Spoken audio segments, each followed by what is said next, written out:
أعوذ بالله من الشيطان الرجيم بسم الله الرحمن الرحيم هذا يوم الفصل جمعناكم والأولين فإن كان لكم كيد فكيدون. یہ فیصلے کا دن ہے جس میں تم کو اور اگلوں کو جمع کیا گیا ہے،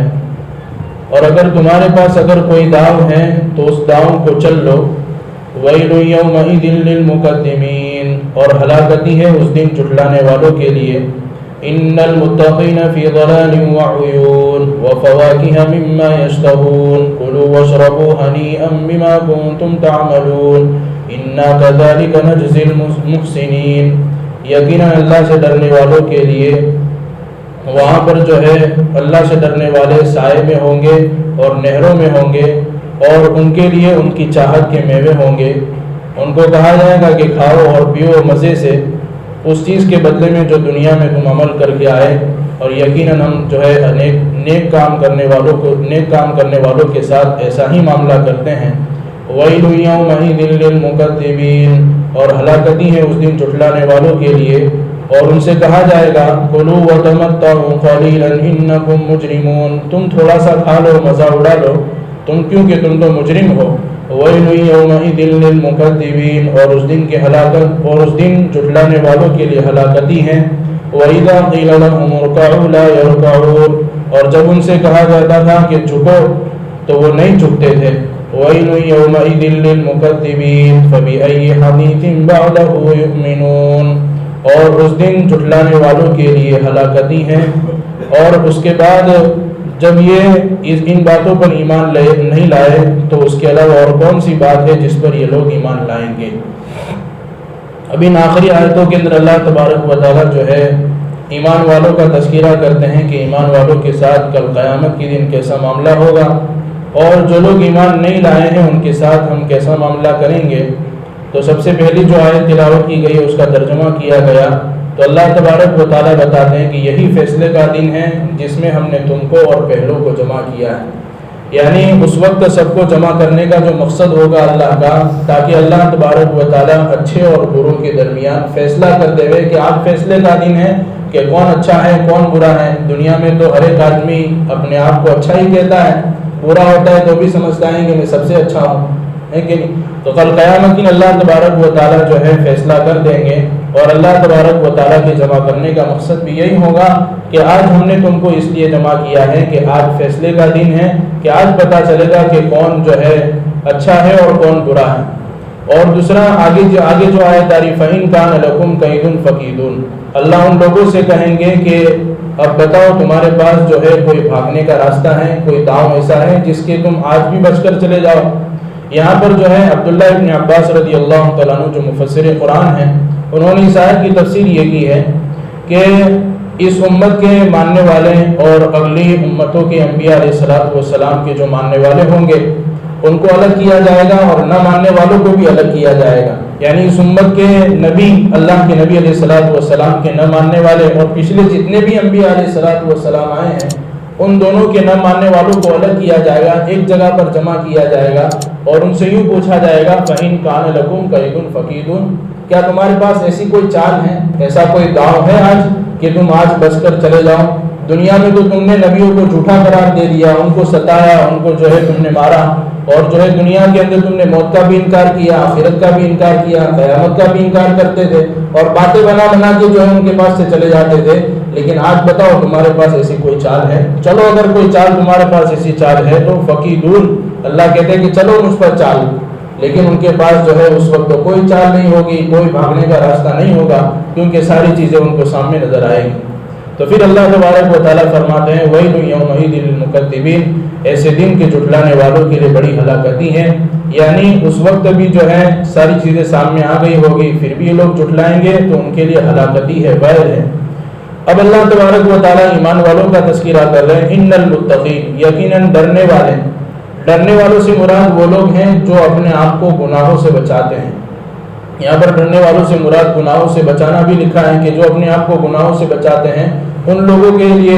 یا پھر جو ہے طاعت پر عمل کرتے ہیں اور ممنوعات سے رکتے ہیں. یعنی جس چیز کو اللہ نے کرنے کا حکم دیا ہے اس کو کرتے ہیں، اور جس چیز کو اللہ نے رکنے کا حکم کیا ہے کہ اس سے رک جاؤ، یہ مت کرو، وہ نہیں کرتے ہیں، تو اللہ تبارک و تعالیٰ ان کو کیا کہتے ہیں؟ فی ظلال و عیون، یہ سائے میں ہوں گے اور چشموں نہروں میں ہوں گے۔ یہاں پر جو ہے جنت کے اندر تو سورج نہیں ہوگا، تو سائے کا کیا مطلب؟ تو یہاں پر جو ہے سائے سے مراد یہ ہے کہ جنت کے اندر اللہ تبارک و تعالیٰ ان جنتیوں کو جو درخت عطا فرمائیں گے کہ جنہوں نے دنیا کے اندر رہ کر اپنے آپ کو گناہوں سے بچایا تھا اور نیکیوں کی طرف چلایا تھا، تو ایسے گھنے درخت ہوں گے کہ ان کے لمبا ہونے کی وجہ سے اور گھنا ہونے کی وجہ سے نیچے سایہ ہو جائے گا، چاہے اوپر سورج نہیں ہوگا لیکن گھنا ہونے کی وجہ سے نیچے سایہ ہو جائے گا۔ تو اللہ تبارک و تعالیٰ اسی کو ذکر کر رہے ہیں کہ ایسے لمبے لمبے درخت اور ایسے گھنے درخت ان کو عطا فرمائیں گے جن کے نیچے بیٹھ کر وہ سکون محسوس کریں گے۔ وعیون، اور نہروں میں ہوں گے، یعنی اللہ تبارک و تعالیٰ نے جنت میں بہت ساری نہریں بنائی، پانی کی نہر، شراب کی نہر، شہد کی نہر، اور یہ نہر ایسی صاف اور شفاف ہوگی کہ اس کے اندر جو ہے کوئی گندگی نہیں محسوس ہوگی، اور پینے میں ایسی لذت محسوس ہوگی کہ آدمی اپنی زبان میں، اپنے منہ میں داخل کرتے ہی فوراً اپنے دل کے اندر اور اپنے اندر اتار لے گا، اور اس کو اس کے اندر کوئی مشقت نہیں ہوگی۔ اور یہ نہریں ایسی ہوگی کہ ہر جنتی کو اللہ تبارک و تعالیٰ ان کے اعمالوں کے مطابق وہ نہر عطا کریں گے۔ کسی کے اعمال کم ہوں گے تو ان کو صرف پانی کی نہر دی جائے گی، کسی کے اعمال جو ہے بہت اونچے ہوں گے تو ان کو شہد کی، دودھ کی نہر دی جائے گی، اپنے اپنے اعمال کے اعتبار سے وہ نہروں میں ہوں گے۔ وَفَوَاكِهَ مِمَّا يَشْتَهُونَ، اور اللہ تبارک و تعالیٰ تیسری نعمت ان کو یہ دیں گے کہ ان کو الگ الگ قسم کے ایسے میوے دیں گے جو ان کی چاہت کے ہوں گے۔ یہاں پر ان کی چاہت کے میوے، اس کا مطلب یہ ہے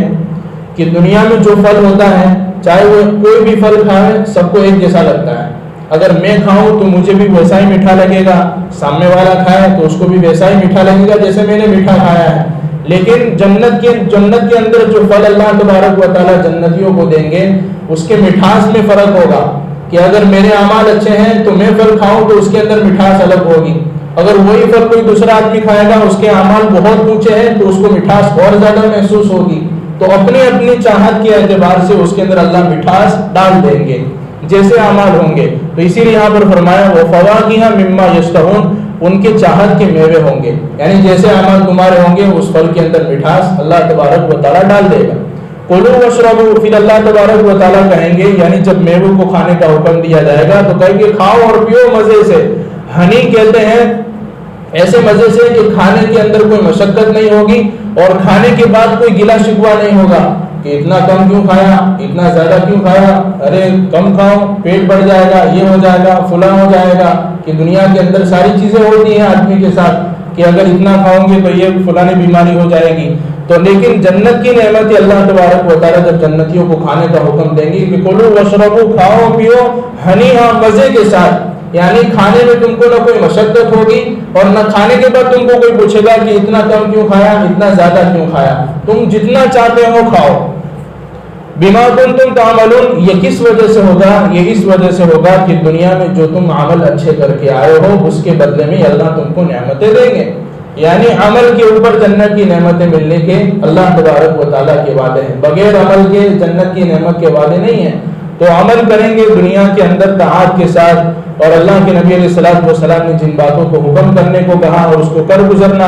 جن باتوں سے رکنے کو کہا اس سے رک جانا، تو اگر آدمی اس طریقے سے زندگی گزار کر گیا ہوگا تو یہ جنت کی نعمتیں ان کو نصیب ہوگی۔ پھر آگے اللہ تبارک و تعالیٰ کہتے ہیں اِنَّا كَذَلِكَ نَجْزِي الْمُحْسِنِينَ، اور ہم نیک کام کرنے والوں کے ساتھ ایسا ہی کرتے ہیں، یعنی ان کو اچھا بدلہ ہی دیتے ہیں کیونکہ وہ دنیا میں اچھے عمل کر کے آئے۔ وَيْلٌ يَوْمَئِذٍ لِّلْمُكَذِّبِينَ، اور ایسے دن کے جھٹلانے والے کے لیے بڑی ہلاکتی ہے، یعنی اس نے جو ہے ہمارے کھانے پینے کو، جنت کو اور جہنم کو جھٹلایا، تو ایسے جھٹلانے والے کے لیے بڑی ہلاکتی ہے۔ اس کے لیے کوئی وعدہ نہیں ہے، جھٹلانے والے کے لیے کوئی وعدہ نہیں ہے، لیکن جس نے سچ مانا اور اس پر کر گزرا تو اس کے لیے اللہ تبارک و تعالیٰ نے جنت میں نعمتیں تیار کر کے رکھی ہیں۔ کلوا وتمتعوا، اب جو لوگ دنیا کے اندر نعمتوں کو بھی جھٹلاتے تھے، جنت کو، قیامت کو، موت کو، اور جو ہے موت کے بعد اٹھنے کو جھٹلاتے تھے، تو ان کو دنیا میں کیا کہا جاتا ہے؟ کلوا وتمتعوا، تھوڑا سا کھا لو، تھوڑا سا مزہ اٹھا لو، کیونکہ تم تو مجرم ہو. مجرموں کا حال جو ہے کل قیامت کی دن جہنم ہے، اس کے علاوہ اور کوئی نہیں ہے.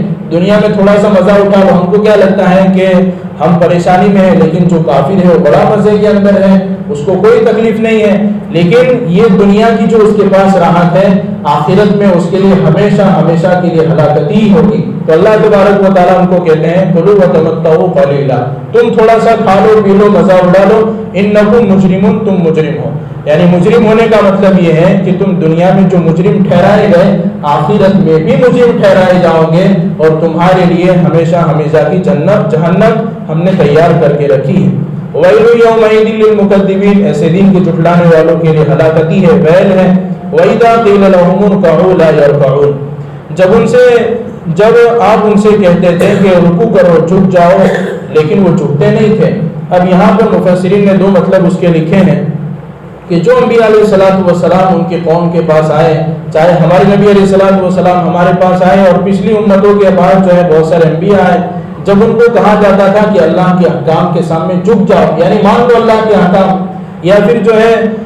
جہنم میں ان کو جو ہے کہا جائے گا کہ اب جھک کے بتاؤ. تم چاہتے تھے دنیا میں جھکنا اور بہانے نکالتے تھے اس کے، لیکن کل قیامت کی اللہ تبارک و تعالیٰ ان کی پیٹھ جو ہے تختے کی بنا دے گا، جھکنا چاہیں گے پھر بھی نہیں جھک سکیں گے. تو اللہ تبارک و تعالیٰ نے ان کو سزا کے طور پر یہ کہیں گے کہ جھکو، لیکن وہ جھک نہیں سکیں گے کل قیامت کے دن. تو یہ تمام لوگوں کے سامنے ان کی یہ رسوائی ہو جائے گی کہ دنیا کی طرف، ان دنیا کے اندر بھی انبیاء علیہ الصلوۃ والسلام ان کے پاس آئے، جھکنے کو کہا، نہیں جھک سکے. کل قیامت کی اللہ تبارک و تعالیٰ تمام لوگوں کے سامنے ان کی یہ رسوائی کو سامنے لا کر کھڑا کر دیں گے کہ دیکھو یہ وہی لوگ ہیں، دنیا کے اندر بھی انہوں نے اپنے آپ کو اللہ کے احکام کے سامنے نہیں جھکایا، کل قیامت کے دن بھی اللہ تبارک و تعالیٰ کے سامنے نہیں جھک سکیں گے. اور وہ دن ایسا ہوگا کہ تمام جتنے بھی لوگ ہیں جو اللہ کی اطاعت دنیا میں کرتے تھے، تمام کے تمام لوگ جو ہے اللہ کے سامنے سجدہ کریں گے، لیکن وہ لوگ سجدہ نہیں کر پائیں گے جنہوں نے دنیا میں سجدہ نہیں کیا. ایک مطلب یہ ہے. اور دوسرا مطلب یہ ہے کہ جنہوں نے دنیا میں نمازوں کا اہتمام نہیں کیا، کیونکہ ظاہر سی بات ہے جب آدمی نماز پڑھے گا تو رکوع کے لیے بھی جھکے گا، سجدے کے لیے بھی جھکے گا. تو جس نے نماز کا اہتمام نہیں کیا، کل قیامت کے دن بھی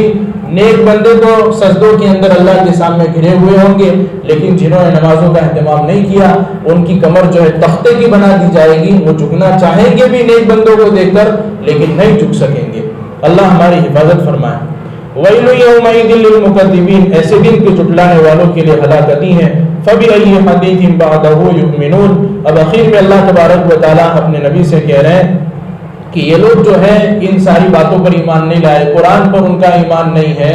جو ہے بعض بعد الموت پر ان کا ایمان نہیں ہے، مرنے کے بعد اٹھنے پر ان کا ایمان نہیں، جنت جہنم کا یقین نہیں کرتے. تو ایسی اب کون سی چیز ہے کہ ہم ایمان لائیں؟ یہی تو چیز ایمان لانے کی کہ قرآن پر ایمان لاؤ، رسولوں پر ایمان لاؤ، پچھلی کتابوں پر ایمان لاؤ، انبیاء علیہ السلام والسلام پر ایمان لاؤ، خود سیرات پر ایمان لاؤ. یہ ساری چیزیں ایمان لانے کی ہے، اس کے علاوہ اور کوئی چیز نہیں ہے کہ ایمان لائے. تو اللہ تبارک و تعالیٰ یہاں پر بتاتے ہیں کہ ایمان لانے کی صرف چیزیں تو یہی ہیں، اس کے علاوہ اور کوئی چیز نہیں ہے جس پر ایمان لایا جاوے اور ایمان لا کر جو ہے کامیاب ہو جاوے. یعنی کامیابی کی دلیل اس وقت مانی جائے گی آدمی کہ دنیا میں رہ کر ان ساری چیزوں پر ایمان لاتا ہو. اور ایمان کہتے ہیں یقین کرنے کو، اور جب آدمی کو کسی چیز کا یقین ہو جاتا ہے تو آدمی پھر اس پر عمل بھی کرتا ہے. کہ نماز کی جب فضیلت معلوم ہو گئی تو فضیلت معلوم ہونے پر نماز کا پڑھنا یقینی ہے، لیکن فضیلت معلوم ہونے کے بعد نماز کا نہ پڑھنا یہ بھی ایمان کی غیرت نہ ہونے کی علامت ہے. کہ جو چیز کا علم ہو گیا، جس بات پر ہم کو یقین ہو گیا، تب اس پر عمل کر گزرو. کیونکہ قرآن پر ایمان لانا، اللہ کے نبی پر ایمان لانا، رسولوں پر ایمان لانا، یہ ہم تمام لوگوں کے لیے جو ہے ضروری ہے. اور اس کو جو ہے ایمان مفصل میں قرار دیا کہ آمنت باللہ وملائکتہ وکتبہ ورسلہ والیوم الآخر والقدر خیرہ وشرہ من اللہ تعالی والبعث بعد الموت. ان تمام چیزوں پر ایمان ہوگا تو کل قیامت کے دن یہ ایمان اللہ کے سامنے چلے گا اور جنت میں لے جانے کا ذریعہ بنے گا. کہ اللہ پر ایمان لانا،